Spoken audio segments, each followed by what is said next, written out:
खेतों में देखा कि एक दादाजी खेत में काम कर रहे हैं, तो मैंने सुरक्षा कर्मियों को कहा आप यहीं ठहरो, मैं जाके ज़रा बात करती हूँ। थोड़ी सी कटाई मैंने उनके साथ कर ली।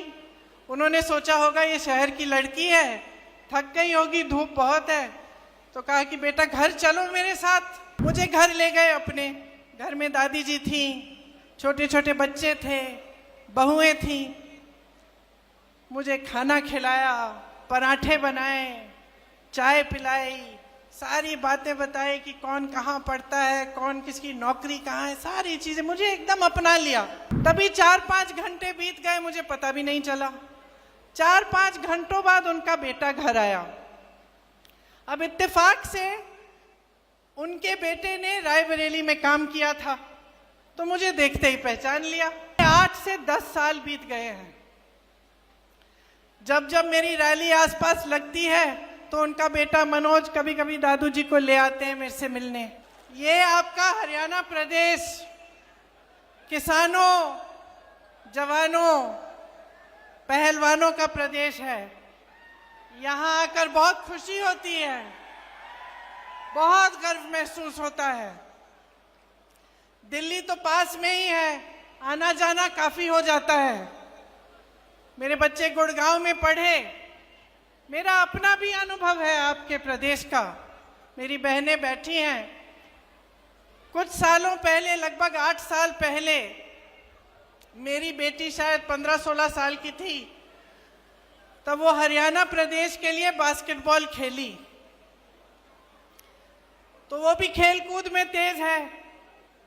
जब उसको यहाँ आना था एक कैंप के लिए, सर्दी का समय था, मैं भेजना चाह रही थी कि जाए, बाकी बच्चों के साथ अच्छी तरह से खेले, सीखे। तो मैंने कहा मैं छोड़ आती हूँ। मैं यहाँ आई। सोनेपत के पास एक जगह थी जहाँ पे स्कूल में एक कैंप था, कोचिंग का कैंप था। तो सुबह छोड़ना था और शाम को बेटी को घर ले जाना था। तो मैंने सोचा अगर मैं कैंप में जाऊंगी तो सबको पता चलेगा कि ये किसकी बेटी है। तो मैंने सोचा कि इससे अच्छा मैं थोड़ा दूर उसको छोड़ देती हूँ और वो चली जाएगी और शाम को मैं आके ले लूंगी, तो किसी को पता नहीं चलेगा कि मेरी बेटी है। सब की तरह समान तरह से उसके साथ व्यवहार होगा। तो मैंने बेटी को छोड़ दिया सुबह पाठशाला में। यहाँ सोनेपत के पास एक सरकारी पाठशाला थी शायद, और मैंने सुरक्षा कर्मियों को कहा कि अपनी गाड़ी हम किसी खेत के पास लगा देते हैं, गाड़ी में रुक जाएंगे पूरे दिन। तो बैठी थी मैं गाड़ी में, कुछ 1-2 किलोमीटर दूर था पाठशाला से, और मैंने खेतों में देखा कि एक दादाजी खेत में काम कर रहे हैं। तो मैंने सुरक्षा कर्मियों को कहा आप यहीं ठहरो, मैं जाके जरा बात करती हूँ। मैं चली गई खेत में उनसे बात करने के लिए। उन्होंने मुझे पहचाना नहीं, सुरक्षा कर्मी दूर थे। बातचीत हुई, मैंने कहा मुझे सिखा दीजिए कटाई करना। कटाई कर रहे थे तो थोड़ा सिखाया मुझे।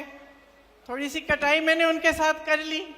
उन्होंने सोचा होगा ये शहर की लड़की है, थक गई होगी, धूप बहुत है, तो कहा कि बेटा घर चलो मेरे साथ, घर में चाय पिलाएंगे, थोड़ा सा आराम कर लेना।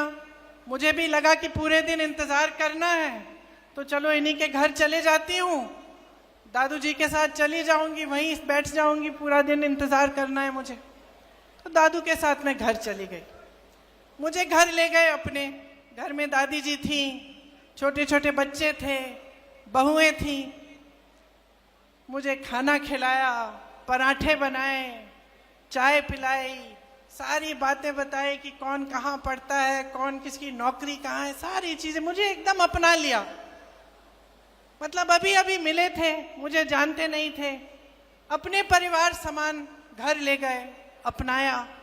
मुझे भी बहुत अच्छा लगा। खूब बातें हुई कि किस तरह से क्या करते हैं, क्या होता है, अपना जीवन कैसे गुजारते हैं। तभी 4-5 घंटे बीत गए, मुझे पता भी नहीं चला। 4-5 घंटों बाद उनका बेटा घर आया।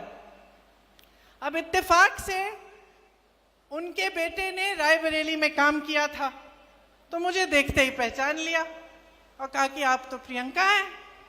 तो अब मैंने कहा नहीं था, मैंने कुछ कहा नहीं था उनको, तो मुझे भी अचानक मुझे लगा, मैंने कहा हाँ। तो फिर तो सबने और भी गले लगाया और फिर दादी जी की बात की, पिताजी की बात की और हमारी एक दोस्ती हो गई। देखिए 8 से 10 साल बीत गए हैं। जब जब मेरी रैली आसपास लगती है तो उनका बेटा मनोज कभी कभी दादू जी को ले आते हैं मेरे से मिलने, कभी कभी मेरे घर भी आते हैं। जब जब मेरे घर आए तब कभी खाली हाथ नहीं आए, गन्ना लाए, घी लाए, बच्चों के लिए कुछ ना कुछ लाए, कपड़े लाए। और दादी जी सीधे मेरी रसोई में गई और पराठे बनाने लग गई, सबके लिए खाना पकाया। तो एक अपनापन जो था वो एकदम बन गया। और मुझे अक्सर लगता है कि यही है हरियाणा, यही है हरियाणा की जनता, यही है आपकी संस्कृति, यही है आपके संस्कार। और एक और बात बता देती हूँ कि उन 8 सालों में मेरे से एक चीज नहीं मांगी। कुछ भी मांग सकते थे, जब हमारी सरकार थी केंद्र में तो ठीक है, लेकिन सरकार न होते हुए भी कुछ भी मांग सकते थे, ये नौकरी दिलवा दो, एक काम करा दो। कुछ नहीं मांगा आज तक मेरे से, सिर्फ मुझे प्रेम दिया है। और मैं समझती हूं हमेशा कि जो आपका प्रदेश है और मेरा परिवार है, उसके बीच जो रिश्ता रहा है, उसी का प्रतीक ये मेरा एक छोटा सा रिश्ता जो इस एक परिवार के साथ है वो है। एक और बात बताती हूं, मेरी बच्ची फिर हरियाणा के लिए खेली और उसके साथ 10 और लड़कियां थीं जो उसकी टीम में थीं। यहां से दूर जाना था पौंडीचेरी, चेन्नई से भी आगे, मद्रास से भी आगे। वो लड़कियां गई, मैं भी साथ साथ चली गई। मैंने कहा मम्मी हूं, जाना चाहिए। बाकी एक और लड़की थी जिसकी माताजी साथ में थी। बाकी सारी जो लड़कियां थी गांव की लड़कियां थी, खूब मेहनत करके आगे बढ़ी थी। उनके माता पिता नहीं आए उनके साथ। वो वहां पे 4-5 दिन जो टूर्नामेंट थी उसके लिए उन्होंने संघर्ष किया। बहुत गर्मी थी उस समय, मेरे ख्याल से 44-45 डिग्री की गर्मी थी। और जो मेरी बेटी की टीम की कैप्टन थी उसका नाम रितिका था। छोटी सी लड़की थी, विनेश की तरह, तुम्हारी तरह छोटे बाल थे उसके। 102 बुखार था उस लड़की को, लेकिन वो खेलती रही, रुकी नहीं। डांट खाई उसने अपने कोच से। टीम को जिताने के लिए उसने इतना परिश्रम किया। मेरी बेटी घर आके मुझे कहती है, माँ 102 बुखार था उसको, अगर मुझे बुखार होता तो तुम घर ले आती, बोलती कि ले जाओ अभी नहीं खेलना है। वो अकेली थी, वो लड़ी, संघर्ष किया उसने। हमारी पूरी टीम उसके साथ खड़ी थी, लेकिन वो अकेली लड़की 102 बुखार लेकर वो खेलती रही, वो रुकी नहीं।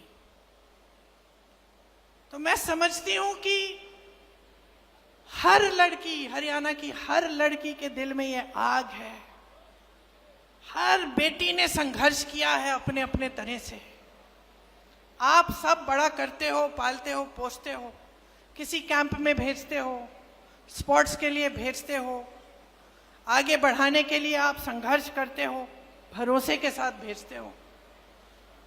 मैंने भी जब जब अपने बच्चों को भेजा है, चाहे स्कूल में, पाठशाला में, कोचिंग कैंप में, तो कुछ भरोसा होता है अध्यापकों पे, कोच पे, आगे जो संस्था है उस पे भरोसा होता है कि चलो हम भेज रहे हैं अपने बच्चों को, आप कम से कम हमारे बच्चों की हिफाजत कर लोगे। बच्चा भी देश के लिए, प्रदेश के लिए लड़ रहा है, संघर्ष कर रहा है, खेल रहा है। पूरे देश को गर्व होगा अगर जीतेगा, तो उसकी हिफाजत करिए। यही उम्मीद रखते हैं माँ बाप, है ना। माताएं बैठी हैं बहुत, यही उम्मीद रखती हैं आप। What does Haryana's youth want? What's the political mood of the region? Will these assembly elections correspond to Lok Sabha election results? सरकार बनेगी तो 36 बरादरियों की सरकार बनेगी। Ram Ram. Who will have the last laugh? Will it be Nayab Singh Saini of BJP or Bhupinder Singh Hooda from Congress? will turn the tables this time. Haryana में मौजूद हैं हम इस वक्त। Get to know the ground reality of the Haryana elections 2024 with real-time updates in your language and your preferred platform. Only on ABP Live Election Center. Sahi information, har election.